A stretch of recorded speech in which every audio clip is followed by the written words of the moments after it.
Hey guys, I'm Anna, and today I'm going to show you how to fix Papa John's mobile app not working. So first of all, you need to make sure you're running the latest version of the app. Open up App Store on your device, and then tap on this search icon in the bottom right corner. Then search for the Papa John's app, and if you see this update button right next to the app name, simply tap on it to make sure you're running the latest version of the app. But if you still encounter this issue, then you need to clear App Cache. Go to your device settings and then scroll all the way down to General and tap on it. Then tap on iPhone Storage. From here, search for the Papa John's app and then tap on it. Once you're on this screen, you need to tap on Offload App. Tap again to confirm. It'll take a bit for processing, and then a Reinstall button will show up. Simply tap on it to reinstall the app. This should fix the issue, but if it doesn't, then you need to completely reinstall the app.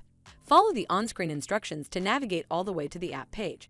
Once you're on this screen, tap on Delete App to uninstall the app from your device.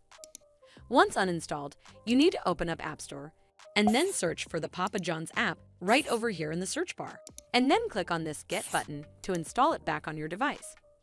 Hopefully this will fix the issue, and if it did, then make sure you give this video a super thanks by clicking on this heart icon to help support the channel, and don't forget to hit that subscribe button. We'll see you in the next one.